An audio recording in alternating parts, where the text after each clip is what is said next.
Hello and good day. This is Miss Grace and welcome back to G14 Technical Writing. Our lesson for today is about the importance of technical writing process in written and oral presentation. In this lesson, you will be given tips in preparing your technical reports or documents. I will be giving you insights in creating those reports for you to be able to create a good and effective piece of writing. Let us start with highlighting three topics. First will be the writing process, then we will proceed to the different methods in writing, and lastly, what should you do or have during oral presentations. So let us begin with the first topic, the writing process. This pertains to the steps and methods used to generate a finished piece of writing. Generally, the writing process can be broken into three phases: the pre writing phase, next is the writing stage, and then the revision phase. Pre writing. This is the first stage in the writing process that can be incorporated with many techniques. It is when the writer does before he writes the first draft. In this stage, the writer composes or supplies information pertaining to the purpose of the paper, choice of the topic, and gathering of information. When you start to create a report, you should always remember to analyze your audience first and then determine the purpose of your document. Then you can proceed with the different techniques in pre-writing phase. Here are pre-writing techniques that you can utilize. First is brainstorming. It is the process of coming up with as many ideas as possible about a topic without being worried about the feasibility or whether an idea is realistic or not. A list format is often the easiest to organize. This can be done individually and then shared with the class or done as a group. Access to this list during the writing process can help a writer make connections they may want to use later in their writing. Another technique is free writing. The free write strategy is when a person writes whatever comes into their mind about the topic at hand for a specific amount of time without worrying about grammar, punctuation, or spelling. Instead, they should try and come up with as many ideas as they possibly can to help them when they get to the writing process. We may also use mind maps. Concept maps or mind mapping are great strategies to use during the pre writing stage. Both are visual ways to outline information.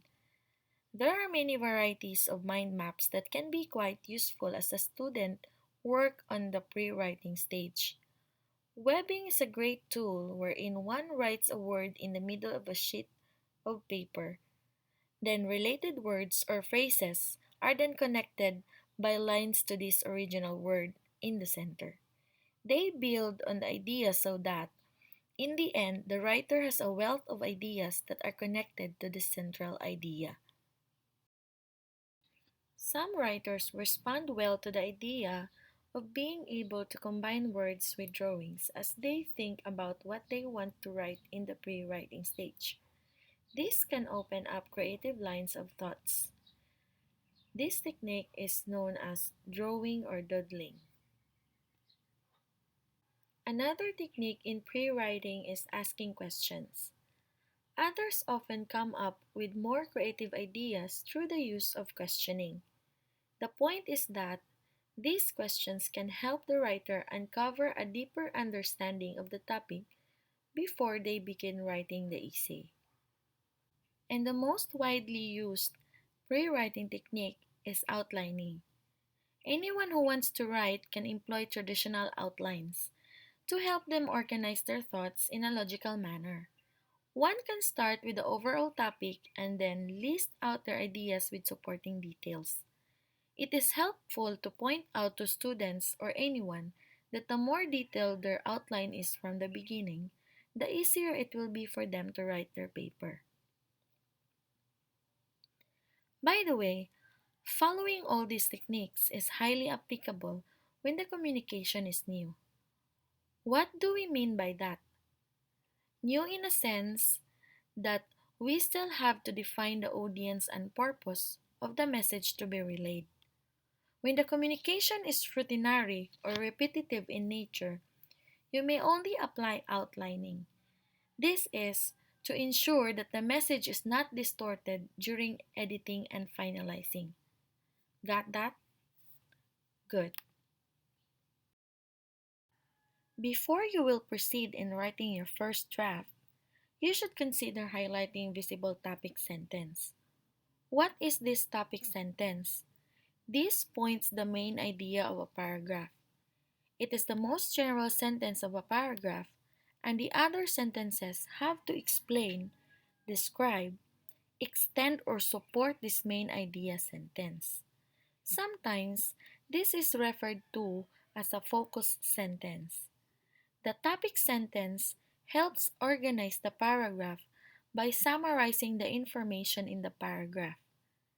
This essentially tells readers what is the rest of the paragraph is all about, and all other sentences after it have to give information about the sentence.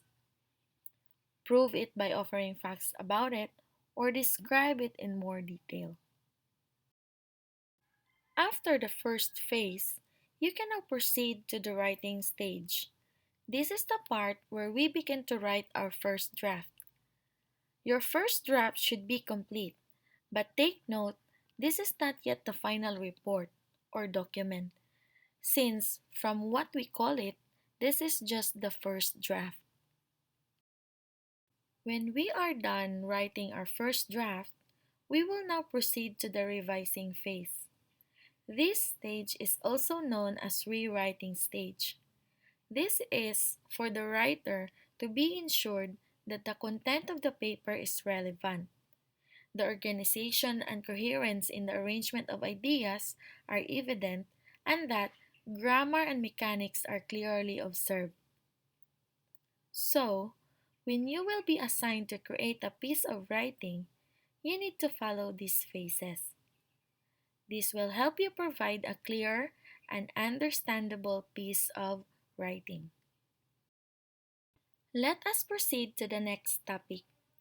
Writing takes multiple forms depending upon the subject and the channel in which it is used. Also, the structure and the style differs depending upon the readers and the channel in which it is displayed. There are four methods of writing that we will be discussing, namely the expository, descriptive, persuasive, and narrative. The common method of writing is expository. It is used to explain the concept and information to a large group of audience. This shows detailed explanation of the topic, and the writer assumes that the learner has no prior knowledge. This means that the audience of this information are the non-technical audiences. This method is compared to the spoon feeding, and it is easy to provide huge and different types of information with this type of writing. Some of the expository styles of writing are the description, sequence, comparison, and solution to a problem. This type of learning is used in the newspaper, magazine, textbooks, and an article on the website, like how-to manuals and assembly instructions. Here, the topic is explained as like a layman's view. For you to create an effective expository essay, take note on these tips. This will help you focus on your goal, which is to create an effective and good message.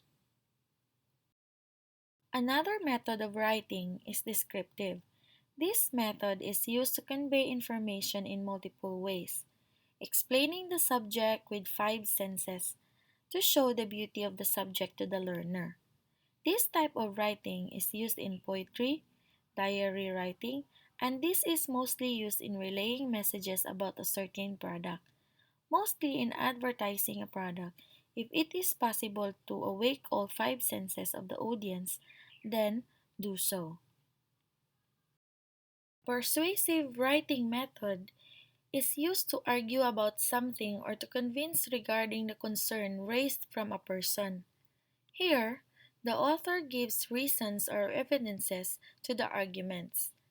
This writing is used in cover letters, newspaper articles, reviews of a product, complaint letter, advertisements, and a recommendation letter. And a narrative method of writing is used in explaining the different stories. It aims at writing the real scenario. This type of writing is used in recording historical events, novels, poetry, and even short stories. And our last topic is about oral presentation. It is known as the formal, research based presentation of your work. It can be short or long, and it includes slides or other visual aids, and be done individually or in a group. Planning and structuring an oral presentation is similar to the process of writing an essay, except you need to become conscious of a live audience and use spoken language instead of written. However, the final preparation and presentation differ significantly from editing and polishing a written communication. There are two important things that we need to prepare during oral presentations. These are the discussion and the visual aids. Discussion is referring to your script, and the visual aids are the supplements of your topic presented. These two should be well planned and organized. I will be showing you the oral presentation structure. It has three parts: the introduction, body, and conclusion. An introduction is like a roadmap that tells your audience the direction of your presentation will take. Start your talk by greeting the audience and introducing yourself. Then, state your topic clearly. For example, I'm going to talk about, or today I'd like to discuss this and that. Then, provide an outline of the main points. And lastly, provide any necessary backgrounds or definition of terms. The body of your presentation is where you develop the main points and present examples and evidences. You need to use verbal signposts to guide your audience through the presentation. Highlight key points and indicate the different sections of your presentation. Also, you need to move from one point to the next by using phrases such as firstly, secondly, or finally. Introduce supporting evidence, like providing examples or citing authors. The last part of the structure is the conclusion. It is usually a summary of the main points made in the body of the talk. Work out how you will finish your talk. You can signal your conclusion with the phrase "in conclusion" and then thank the audience and invite questions. And also, remember not to introduce any new information in the conclusion. Take the opportunity to show that you have covered all the points you've made in your introduction. In having an oral presentation, visuals are very important. It will allow the audience to become interested in the topic you are about to present. The most common way to incorporate visuals or slides nowadays is through the use of a PowerPoint or Keynote presentation. It is much easier to manage and more professional when used appropriately. Here are some important tips of what to do and what not to do when using PowerPoint or Keynote. The presenter should ensure in advance that the room has a projector. You need to do a number of practice runs through the presentation before the real thing. And be prepared for all technology to fail and either have backup transparencies for images or a full set of notes in order to give the presentation without any slides. Also, you need to limit how many slides you include. Then, only use keywords and simple phrases. Also, use a large enough and easy to read font. Don't forget to label any graphs, charts, figures, and diagrams. And also, include images for visual interest occasionally if relevant. These are the things that you need to avoid during a presentation. You must not rely heavily on the PowerPoint presentation. You must not include slabs of text and do not simply read from your slides. Also, avoid using amusing fonts and avoid using unnecessary slides or text transitions. It's very distracting and slow to watch letters appear one at a time. Also, avoid using PowerPoint sounds or any other sounds unless it's part of the presentation. And avoid choosing a template that's busy and doesn't relate to the presentation. The more prepared you feel, the less nervous you're likely to be. There are a few key considerations in preparing for an oral presentation. First, you must observe time limits. Practice the presentation a number of times to get the right pacing and ensure you fit the information into the time provided. Do not go over time as that doesn't match the audience expectations and can lead to impatience, boredom, and confusion. Don't finish too early either, or it seems that you don't have sufficient command of the material. Another is speak from notes. It is preferable not to read your entire paper as you will tend to lose eye contact, intonation, and good posture. It's preferable to reduce the original paper to bullet points and then practice filling in the gaps while practicing. Even if you know the materials very well, it can help you to have a few key points in note form in addition to the points on the PowerPoint presentation. Also, don't forget to move your body.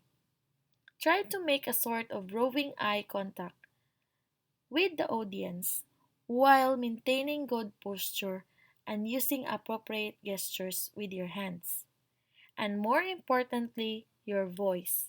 Speak loudly enough for your audience to hear you clearly and slowly enough for them to easily follow your arguments. Use silence and pauses effectively when making particular points and maintain interesting intonation patterns. Avoid speaking in monotone. That would be all for this video discussion. Hoping you'll be ready to create your own presentation by following the structures and guidelines that has been provided in this discussion. Thank you for listening and stay tuned for more discussions in technical writing here in my channel, Class with Grace. Don't forget to subscribe for you to get updated of the upcoming videos.